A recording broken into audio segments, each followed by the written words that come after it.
Neverending Chain by Dragon Translator. Chapter 64. I don't think you should have ate that. As they approached the river with a great deal of caution, Hiccup remembered Toothless's reaction to the eel in his food that second day, and there was one that was dead and smoked, ready for Vikings to eat. Hiccup did not want to know what would happen if the dragons came across a live eel. A wet plop had them looking into the river. Hiccup frowned. The water moved slowly, calmly, much like the Flightmare's river that split Berk's interior. This river's surface did not even ripple. They walked on. More wet plops had them stopping. At Hiccup's gesture, Sharpshot hopped off his back. Hiccup edged closer to the river. He peered down and gasped. More eels than Hiccup had ever seen swam near to the bottom, rooting in the nooks and the crannies around them. Hiccup lifted his shield, flipping the switch near his thumb. The center spike moved aside. Hiccup attached a grapple, hearing it click into the activator. He aimed at the river.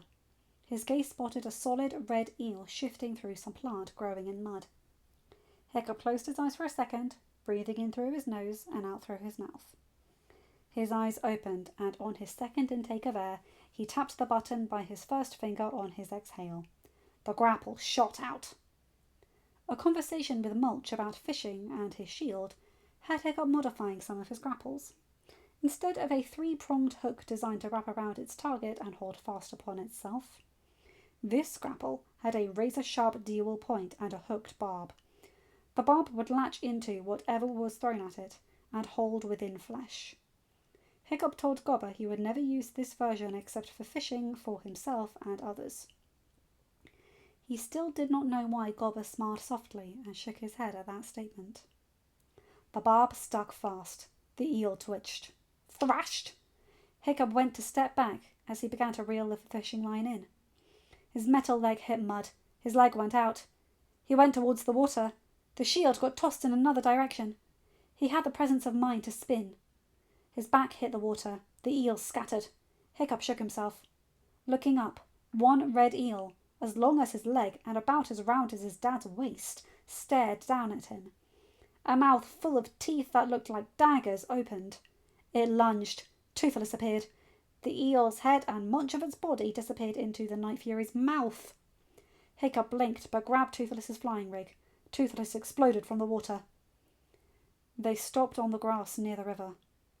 Hiccup sat up, coughing water. He looked towards Toothless. His brother's throat spasmed, and Hiccup heard a fear-filled whine. Hiccup shifted to his knees, reaching out for Toothless. The dragon backed away a step. "Toothless!" Hiccup began, getting to his feet and walking towards his brother. Toothless backed away, again, shifting as if he was thinking of running off. "Are you okay? What's wrong?" To Hiccup's horror, Toothless's eyes became slits. His mouth opened and a blood-red flame built in the dragon's throat. Before Hiccup could blink, black wings wrapped around him. He heard dragonfire. Moondust hissed. Sharpshot, tucked behind Hiccup's legs, jerked and whined. Heard thumping paw steps as if something heavy ran away. Then silence. Wings retreated. Toothless was gone. Smoke curled in the air from a large burn mark to the right of Hiccup. Sharpshot and Moondust. Hiccup panicked. Spun in a circle, trying to find his brother. He spied paw prints, recognizing them as Toothless's. He went to run after Toothless. Moondust, standing in his way, stopped him. "Move!" Hiccup cried.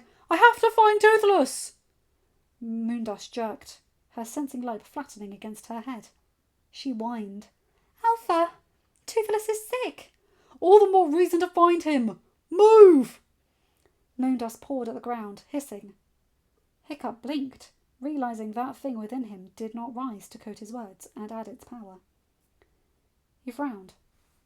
The thing within him purred, radiating a calmness. Moondust's sensing lobes lifted. "Only a few dragons can safely eat eels. We Windshriekers aren't one of those dragons. Eels cause us to have strong and near uncontrollable breath attacks, as well as causing our ears to hear everything really loudly, to the point it disorients us. Disorients us enough we can't tell who we are and what is around us. Everything becomes a threat to us then.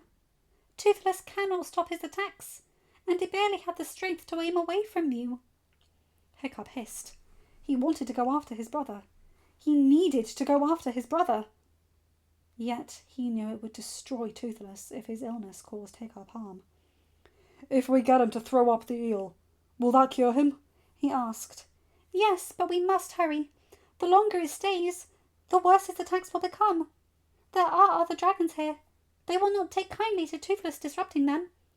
"We need to head to Healer's Island," Hiccup said, remembering a tea Gothi had taught him when she taught him to bandage wounds.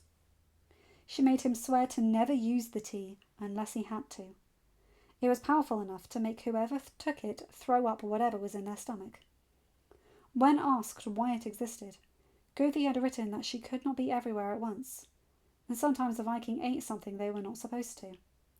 The tea let trusted tribe members remove whatever the Viking ate, possibly saving that Viking's life. It also gave Gothi time to reach the afflicted Viking without ending up facing a tragedy instead of a simple illness. Hiccup remembered being honoured she trusted him with that knowledge. Now he found himself even more in the Elder's debt than he ever thought possible. "There are some plants that grow there that we need to use to get the eel out of Toothless." Moondust lowered her head, offering her back. Hiccup's insides jerked. He had ridden on other dragons before, usually Stormfly. The first time Hiccup had been racing to free his best friend and tell his father the man should have listened to him. Any other time after that, especially after Gyda's return, Hiccup noticed something within him. Something that was not the power in his soul, seemed to resist the mere thought of mounting another dragon. That same resistance reared its head now. Hiccup inwardly growled and climbed onto Moondust's back. Whatever that was, he would not let it keep him from saving his brother's life. "Sharp shot, follow Toothless, but keep safe. We'll be back soon. Give us until the sun hits the tall peak," he said, pointing to a tall mountain to the west of the island. If Hiccup's calculations were correct, the time for the sun to travel that distance would be enough time for him and Moondust to get to Healer Island, find the tea's ingredients, make it, and then get back to Eel Island. "When it does, start shooting into the sky. We'll find you." Sharpshot squawked and took off. Hiccup prayed for both of his brothers before laying down and wrapping his arms around Moondust's neck. Her wings flared and soon they were airborne, banking towards Healer Island. End of chapter. Hi guys, hope you enjoyed this one. So one of the ingredients in this tea is buttercup, and that is actually toxic for humans. So yes, that makes sense. And it really does put some things into perspective. Using even toxins for medicine for a way that actually means you use them for their toxic trait in a measured amount, that's really impressive. But I shudder to think of the trial and error people had to go through to get the dosage right. Ugh. Anyway, you guys know the drill. Like, comment and subscribe and hit that bell to be notified for whenever I upload a new video. Have a good day, night, or whatever time zone you're in. Bye my guys, gals and non-binary pals. I'll see you in another video. Take care.